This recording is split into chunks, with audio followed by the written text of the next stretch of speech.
नमस्कार दोस्तों and welcome back to my channel जहां आपको मिलता है सिर्फ और सिर्फ एंटरटेनमेंट। और आज मैं लाया हूं अल्टीमेट यूनिवर्स की एक और पेशकश जिसका नाम है अल्टीमेट यूनिवर्स 1 ईयर। ये इशू अल्टीमेट यूनिवर्स के निक फ्यूरी को एक्सप्लोर करता है और साथ ही हमें ये पता चल जाएगा कि ये निक फ्यूरी अच्छा है या बुरा। तो यार वीडियो पे नए हो तो वीडियो को लाइक कर देना और चैनल को सब्सक्राइब कर देना। और साथ ही मेरे चैनल पर ज्वाइन बटन स्टार्ट हो गया है तो आप वहां से ज्वाइन कर सकते हो। और उसी के साथ अब आप मुझसे व्हाट्सएप पर जुड़ सकते हो जिसका लिंक मैं आपको डिस्क्रिप्शन में दे दूंगा। तो बिना किसी देरी के लेट्स बिगिन।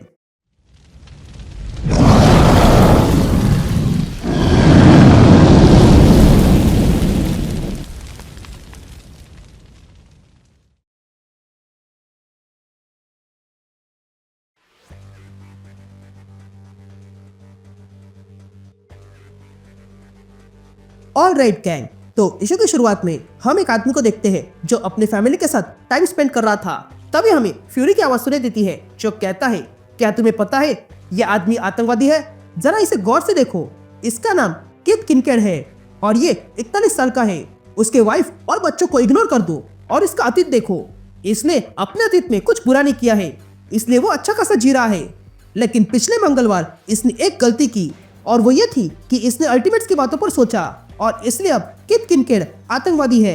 ये कहते कीथ देखता है कि अचानक से आसमान में बादल छा गए थे और तब अचानक से ऊपर से तेज बिजली आकर गिरती है जिसके कारण कीथ की वही मौत हो जाती है। यहाँ कीथ की फैमिली को यह देखकर शॉक लग गया था और तब हमें आसमान से कोई दिखाई देता है जो ये देख रहा था। और तब हमें एक आवाज सुनाई देती है जो कहता है निशाना सही था। और तब हम देखते हैं कि आसमान में एक बड़ा सा हेलिकॉप्टर था जो कि इस यूनिवर्स की शील्ड है, पर यहाँ पर इसका नाम शील्ड नहीं बल्कि हैंड है। तभी हमें फ्यूरी की आवाज सुनाई देती है जो कहता है हम है हीरोइक एनोमली न्यूट्रलाइजेशन डायरेक्टोरेट है यानी कि हैंड। और ये हमारी हेलीफिट है जो ग्लोबल थ्रेट को प्रेडिक्ट करती है और उसे खत्म करती है। ये बीस्ट थर्मोन्यूक्लियर कोर से पावर किया गया है और इसमें अब तक की सबसे सोफिस्टिकेटेड सर्विलेंस टेक्नोलॉजी है। हैंड के एजेंट्स अंदर में काम करते हैं ताकि ये कीथ जैसे लोगों का पता किया जा सके जो चुपके से अल्टीमेट्स को सपोर्ट करते हैं। ये अल्टीमेट्स एक आतंकवादी संगठन है। तभी हमें हैंड के लोग दिखाई देते हैं जो कीथ के मरने के बाद उसके फैमिली को उठाकर ले जाते हैं। या हम निक फ्यूरी को देखते हैं जो हर चीजों पर ध्यान रखे हुए था। और तब हमें वहां पर हॉवर्ड द डक दिखाई देता है जिसे अरेस्ट करके ले जा रहे थे। और तब हम देखते हैं कि ये सारे लोग मेकर के लिए काम करते हैं जो इस समय कैद में है। तभी फ्यूरी वहां के काउंसिल में आता है जहाँ पर मेकर के बनाए हुए हीरोज एक साथ आ गए थे। तभी फ्यूरी कैप्टन ब्रिटेन की ओर देखता है और कहता है यह है कैप्टन ब्रिटेन जो यूरोप का और ईस्ट कोस्ट नॉर्थ अमेरिका का रूलर है। यह है इरेबल डिकोस्टा जो leader of society of America और साथ ही हेलफायर क्लब का ब्लैक किंग है। तभी कैप्टन ब्रिटेन फ्यूरी से कहता है मुझे एक बात बताओ फ्यूरी, तुम हम सबको इतना वेट कैसे कर सकते हो? जिस पर इनामिल कहता है हम यहाँ 7 मिनट से वेट कर रहे हैं, इतने में मैं $2 बिलियन बना चुका होता, तुम हमारा समय वेस्ट कर रहे हो। जिस पर कोलोसस कहता है हम यहाँ पैसा कमाने नहीं आए हैं।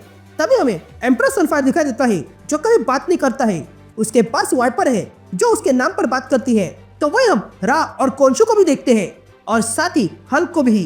तभी फ्यूरी सबसे कहता है कि जब डॉक्टर बैनर ने कुन-लुन में अल्टीमेट्स को तोड़ के रख दिया था उसके बाद टोनी स्टार्क का कोई अता पता नहीं है। लेकिन ये अल्टीमेट्स अब भी काम कर रहे हैं। 3 हफ्ते पहले अल्टीमेट्स की एक लड़की जो स्वयं को अमेरिका शाविज कहती है उसने प्रो डेमोक्रेसी के ग्रुप को बचाया। फिर 1 हफ्ते पहले किसी ने डैमेज कंट्रोल की फैक्ट्री को आग लगाकर ब्लास्ट करवा दिया था।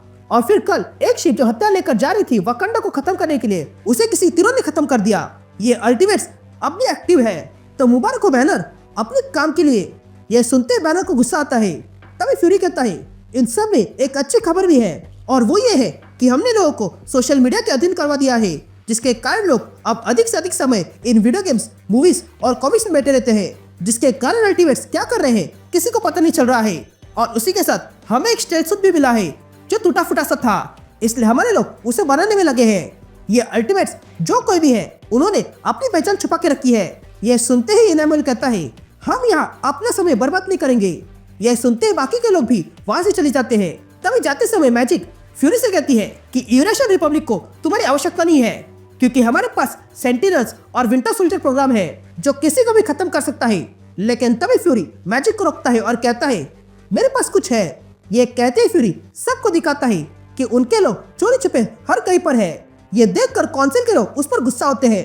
तभी कैप्टन ब्रिटेन कहता है तुम शायद भूल रहे हो कि तुम हमारे लिए काम करते हो, जिस पर फ्यूरी कहता है नहीं, हम सब मेकर के लिए काम करते हैं। तभी मेकर को याद आने लगता है कि किस तरह उसने बड़े ब्रूटलिटी से इनह्यूमन्स की फैमिली को मिटा दिया है, और तब धीरे धीरे उसे सब कुछ याद आने लगता है और तब फ्यूरी इन लोगों को बिट्रे करता है। तभी फ्यूरी अपनी गन निकालता है और इनकॉन्शियस से कहता है, मैं जानता हूँ ये अल्टीमेट्स जो कर रहे हैं उसमें कुछ तो अच्छा है जो तुम लोग नहीं कर रहे हो, और इसीलिए आज तुम सब लोग यहीं पर मरोगे। यह सुनते ही हल्क हंसने लगता है और कहता है, इसका फेस देखो, ये पिछली बार भी ऐसे हुआ था जब इसे सच पता चल गया था। यह कहते हुए लोग फ्यूरी को उसका कन्फेशन दिखाते हैं जिसमें उसने कहा था कि गोली लगने के बाद अब उसे सब कुछ याद आने लगा है। यह सुनते ही फ्यूरी अपनी गन से शूट करता है जिसे मैजिक आसानी से डॉज करती है। तभी इनेमल फ्यूरी से कहता है, तुम्हें ऐसा बार बार मरते हुए देखकर मुझे बड़ा आनंद आता है। यह कहते ही इनेमल फ्यूरी को अपनी पावर से जलाने लगता है और कहता है, तुम जैसे लोगों को कभी मुक्ति नहीं मिल सकती है, बस रिप्लेस किया जा सकता है। यह सुनते ही फ्यूरी देखता है कि उसका शरीर पूरी तरह जल चुका था और तब वो वहीं पर मर जाता है। तभी बैनर वहाँ के गार्ड से कहता है, इसे साफ कर दो और इसकी मेमोरी से नया तैयार करो। लेकिन इनेमल कैप्टन ब्रिटन को कहीं पर ले जाता है और दिखाता है कि उसके पास फ्यूरी के क्लोन्स की खेती है। यहाँ से शिफ्ट होती है और हम एक साइंटिस्ट के नोट्स को देखते हैं जिसमें वो बताती है कि मेकर यहाँ यूनाइटेड रिपब्लिक के पास आया था और फिर इन म्यूटेंट्स को ही म्यूटेंट्स को रोकने का काम दिया जिसमें वो सफल हो गए। इसी बीच इन लोगों ने कई सारे म्यूटेंट्स को खत्म किया, लेकिन फिर हमारे हाथ में एक ऐसा इंसान लगा जो बहुत ही तेज हील हो रहा था। उसे हम बेहोश नहीं कर पाए, इसलिए ओमेगा टेलीपैथ से उसे बेहोश करवाना पड़ा और अब जाके वो हमारा परफेक्ट वेपन बन चुका है। लोग इसे लोगन कहते हैं, लेकिन अब ये है विंटर सोल्जर। ये कहते हैं हम अल्टीमेट वुल्वरिन को देखते हैं। एंड दैट्स इट, ये इशू यही खत्म होता है।